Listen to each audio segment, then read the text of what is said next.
Assalamualaikum, jumpa lagi Football United ringan amatiran ala gua 0-1 Norwich City Manchester United. Langsung aja gua bikin reviewnya ya.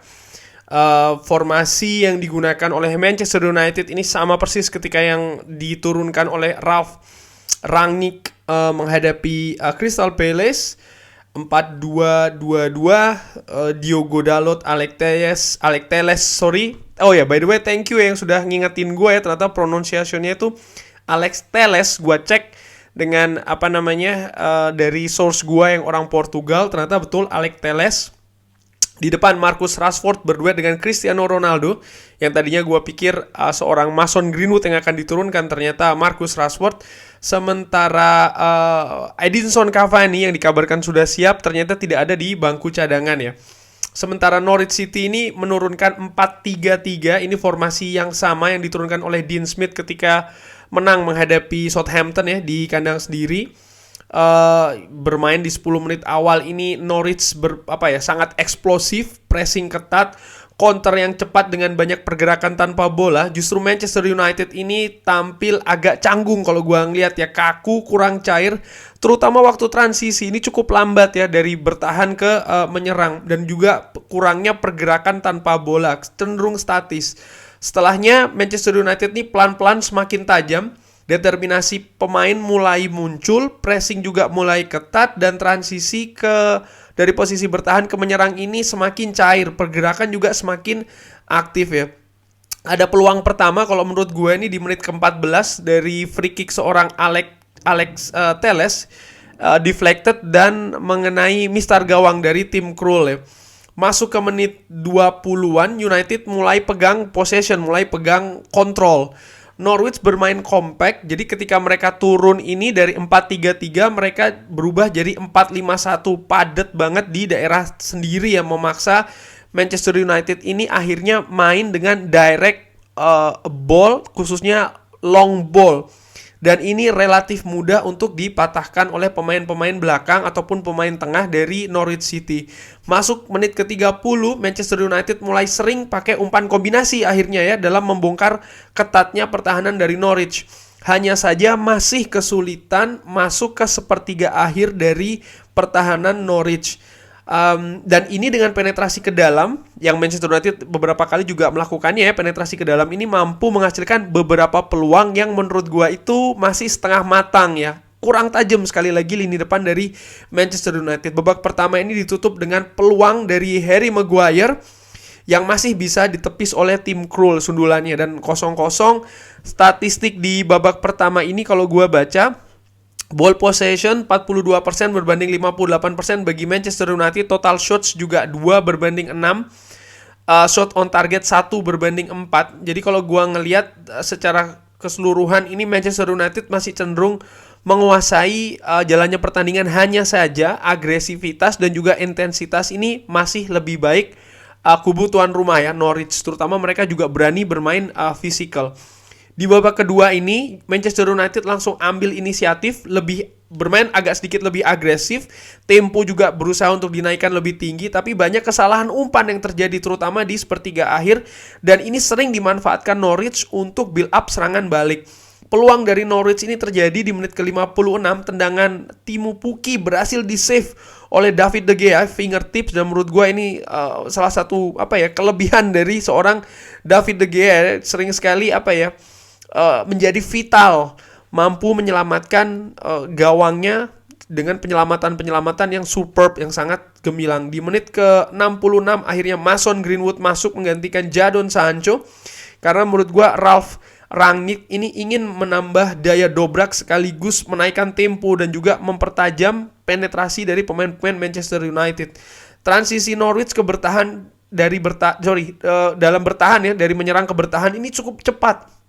Dan United ini sekali lagi ya, mulai mencoba direct pass untuk ini tadi mengatasi kecepatan transisi dari menyerang ke bertahan pemain-pemain Norwich yang menurut gua tampil cukup bagus ya, dan ini menyulitkan Manchester United, sehingga Manchester United ketika mereka melakukan counter attack itu tadi berusaha untuk melakukannya dengan direct ball dan bola-bola panjang, bola-bola daerah yang tentu saja memanjakan pemain-pemain macam seperti Marcus Rashford yang lebih senang mendapat bola daerah untuk mengandalkan itu tadi ya kecepatannya dia. Di menit ke-72 dari skema awal corner, umpan crossing dari McTominay ke kotak penalti ini ada dua pemain di sana, Cristiano Ronaldo dan juga Bruno Fernandes, tapi Cristiano Ronaldo dijatuhkan oleh pemain Norwich dan wasit memberikan penalti kepada Manchester United. Cristiano Ronaldo yang mengambil tendangan penalti ini mampu mengeksekusinya dengan sempurna, mengecoh Tim Krul yang notabene Tim Krul itu cukup cukup bagus dalam menjaga gawangnya dari tendangan-tendangan penalti. Di timnas Belanda cukup sering digunakan oleh pelatih-pelatih sebelumnya ya, baik itu pelatih terutama Louis van Gaal sih, gue ingat waktu di Brazil kalau tidak salah, dan di Norwich City pun juga dia cukup ya lumayan lah ya menepis tendangan-tendangan penalti. Jadi tadi gue sempat agak dagdikduk sedikit lah, tapi Cristiano Ronaldo mampu mengecoh, bolanya juga cukup deras ke pojok kanan gawang Tim Krul. 0-1 dari Manchester United ya. Gol diciptakan oleh Cristiano Ronaldo 0-1. Di menit ke-76 dari umpan tendangan bebas jarak jauh, ada Ozan Kabak ini menyundul bola dengan tajam ke sebelah kanan gawang Manchester United dan berhasil di-save lagi oleh David De Gea ya, luar biasa. Setelahnya Norwich ini lebih banyak menguasai possession dan menciptakan momen-momen berbahaya, dan ini pertahanan Manchester United betul-betul diuji ya. Di menit ke-87 Bruno Fernandes out, digantikan oleh Donny van de Beek. Di Twitter itu, kalau yang belum follow Twitter gua ya, di Gusti_Neg NEG ya, itu gue tulis ya ini menit-menit Doni bermain, karena ya ini Doni selalu bermain ya di pertandingan-pertandingan terakhir, tapi ya menit-menitnya seperti inilah, menit 80-an ke atas ya. Dan di menit ke-91 lagi-lagi lewat skema tendangan bebas, umpan direct jauh, tendangan bebas ya, disundul lagi oleh Kabak dan di-save oleh David De Gea sekalipun posisinya ini berbau offside. Akhirnya selesai 0-1, kemenangan kedua Ralf Rangnick di Liga Inggris, atau beberapa pingin gue manggilnya Ralf aja ya. Oke, Ralf lah, nggak masalah. Ini kemenangan kedua di Liga Inggris, kemenangan pertama di away yang menurut gue cukup berat ya. Ternyata Norwich ini memang ada peningkatan dari sisi permainan, dari sisi kompak juga bermainnya di tangan Dean Smith kalau dibandingkan sebelumnya di Daniel Farke. Memang mereka ini masih menghuni dasar, tapi menurut gue kalau penampilannya seperti ini bukan tidak mungkin pelan-pelan mereka akan mampu memberikan perlawanan yang lebih di kompetisi Liga Inggris ya. Statistik gue melihat in total ini Manchester United unggul di possession, total shots di babak kedua Norwich City ini naik cukup drastis.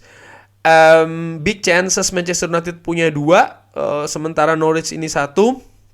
Rata-rata sih memang masih lebih unggul Manchester United ya kalau dilihat dari statistik ini.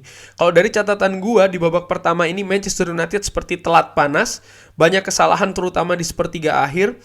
Posisi pergerakan pemain ini kalau dilihat itu mereka lebih ke tengah, mereka kurang memanfaatkan lebar lapangan ya. Dan juga transisi yang cepat dari menyerang ke bertahan dari Norwich ini menyulitkan Manchester United untuk bisa menyerang, apalagi merengsek masuk sampai ke sepertiga akhir pertahanan dari Norwich.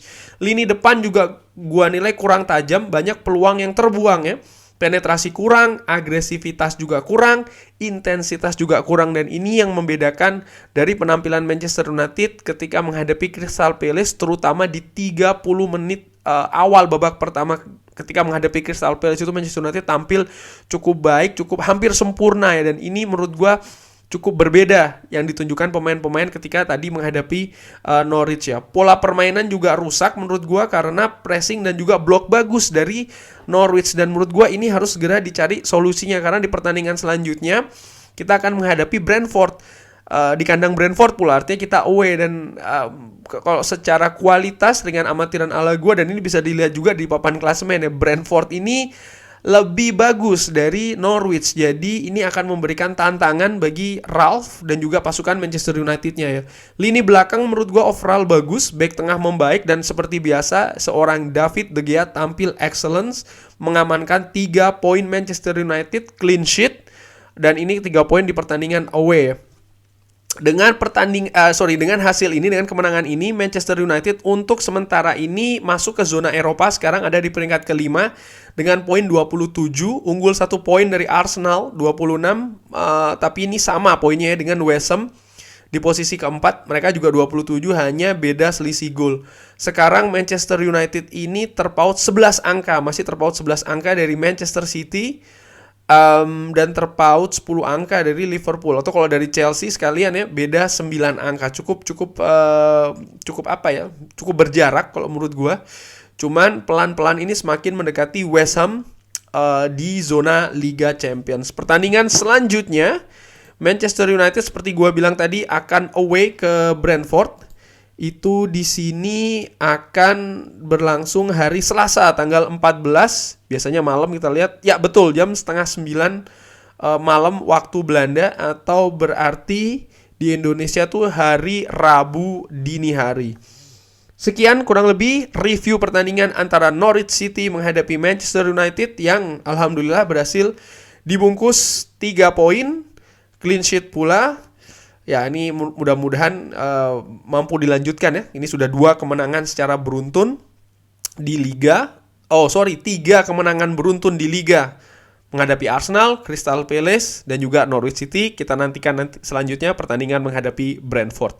Thanks for watching. Jangan lupa sholat, like, and subscribe. Wassalamualaikum warahmatullahi wabarakatuh.